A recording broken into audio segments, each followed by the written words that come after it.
pouvait trouver une solution adéquate. Parce que des familles aujourd'hui sont disloquées. D'autres ont perdu leurs femmes parce qu'ils sont sans emploi. Excusez-moi les dames, ils sont sans emploi, elles sont parties. On ne mange pas de l'eau à la maison. Voilà, si tu ne fais rien. Monsieur Kadiri qui est là, il vend Bofroto à sa femme.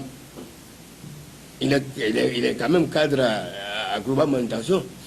Mais il est aujourd'hui obligé de devenir vendeur de galettes, de beignets au Koweït auprès de sa femme.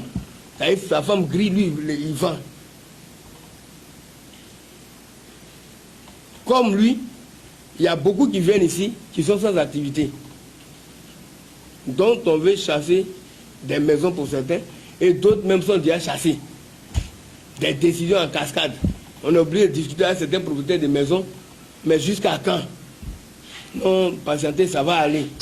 Mais ça va aller jusqu'à quand? Donc beaucoup sont obligés de retourner au village. Quand vous voyez tous ces aspects, c'est quand même aberrant et puis c'est douloureux. Parce que nous savons que la Côte d'Ivoire est un essor très essentiel dans le tissu social en Afrique, même je dirais sans exagération au monde. Parce que le terrain d'emploi ici est énorme. Mais pendant que le terrain d'emploi est énorme, il y a certaines personnes qui jouissent des efforts des autres sans toutefois faire face à ces personnes. Et nous, on sait que ça partirait à la justice, parce que c'est ce à quoi ils s'attendent. Ça partirait à la justice, parce qu'on n'a pas encore déposé. On a fini à l'inspection. Ça allait faire au moins 3 ans, 4 ans. Parce que même à peine avant-hier, je crois que le secrétaire général, M. Teti, dit son adjoint aurait rencontré le directeur général de SDTM. Il lui aurait dit, nous on a fini de boucher tous les trous. Vous allez marcher à la tapette. C'est vos tapettes qui ont fini. Si vous n'êtes pas rentré au village, c'est que ce n'est pas nous. C'est-à-dire, en plus de les renvoyer, on les nargue. C'est dit quoi? Il se dit qu'ils sont forts. Effectivement, ils ont prouvé qu'ils sont forts. Parce que c'est l'une des rares fois que nous autres, après tant d'années d'expérience, qu'on voit qu'un dossier qu'on peut traiter en moins de 5 mois, 6 mois, on l'a jusqu'à aujourd'hui plus de 20 mois. Ils ne savent même pas leur sort. Ne serait-ce que les droits légaux, on ne le fait pas. Voilà une décision, je ne sais pas si le ministre est informé, voici une décision de monsieur le ministre qui demande à ce qu'on réintègre monsieur Teti au coup qui avait été licencié.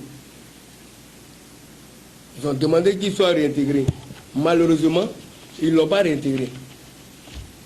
Vous voyez la centrale. Dans tous les cas, je pense que c'est des documents. On verra comment est-ce qu'on va s'accorder sur certains faits. Mais déjà, je suis en train de vous dire que M. Teti a été réintégré. La boîte a refusé de réintégrer M. Teti, comme quoi il est le tête de file. Lui, en tant que tête de file, s'il vient, ils seront obligés de prendre tous les autres. Donc, ils ne sont pas prêts à le prendre. Et c'est montrer leur faiblesse. Parce qu'aujourd'hui, à Bonois, on ne cesse même pas de dire aux gens que est-ce que les gens qu'on a renvoyés là, vous les voyez encore? Ils vont pourrir. Et tenez-vous, celui qui fait syndicat ici encore là, il va savoir qu'il va au village. Ceux qui ont fait syndicat, quel est le résultat? Et ça, c'est l'information qui nous est parvenue de Bonois, dont les gens sont crispés. Vous comprenez que l'article 4 du Code du travail interdit qu'on licencie quelqu'un parce qu'il appartient à un syndicat. C'est interdit. La loi internationale même interdit cela. Mais ils sont renvoyés, licenciés, parce que simplement ils revendiquent le bien-être social de leurs personnes et de leurs confrères. Donc, messieurs, mesdames et messieurs les journalistes, je voulais, au sortir de cette conférence de presse, appeler l'attention de notre premier responsable, le chef de l'État, président de la République, son Excellence Alassane Ouattara, pour lui signifier qu'il y a beaucoup de choses dont il ne sait certainement pas, mais que nous, par notre modeste personne, on dénonce. Plus de 500 Ivoiriens 500 résidents en Côte d'Ivoire ont été chassés de leur entreprise comme des malpropres parce que simplement ils revendiquent le mieux-être. Et nous nous mettons aujourd'hui aux porte-voix au travers les médias que vous êtes, parce que nous savons que le président de la République n'aurait jamais accepté que ces personnes-là soient mises au chômage. D'ailleurs, il multiplie plusieurs actions pour qu'il y ait le travail en Côte d'Ivoire. Comment comprendre que des gens puissent être chassés parce qu'ils revendiquent?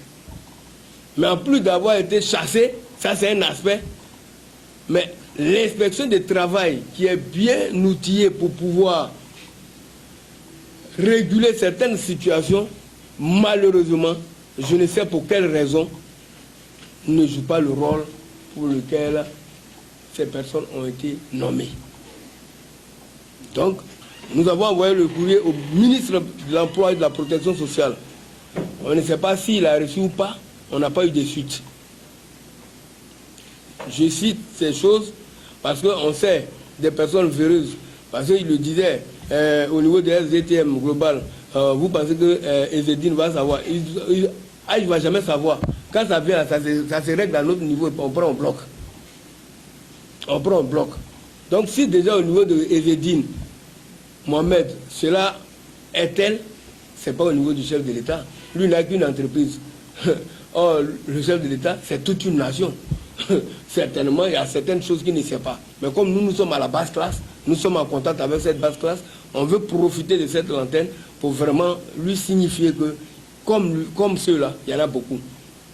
Parce que je n'ai pas seulement le dossier des SDTM, je parle des SDTM Global Manutention aujourd'hui, parce que c'est pour que j'ai convié cette rencontre. Mais sinon, il y a une autre structure là-bas qu'on appelle GMT Shipping, dont j'ai le dossier via ORH, dont j'ai le dossier où ils ont licencié plus de 22 personnes, 25 personnes en bloc, non, 28 personnes en bloc, mais en utilisant l'aspect de motif économique, mais ils ont été désavoués par le Conseil national de dialogue social. Mais malgré le désaveu, ils ont licencié. Vous comprenez avec moi qu'au port, on brave l'autorité de l'État. C'est-à-dire si on n'est pas passé par des manœuvres malsaines, mais on passe par des braves.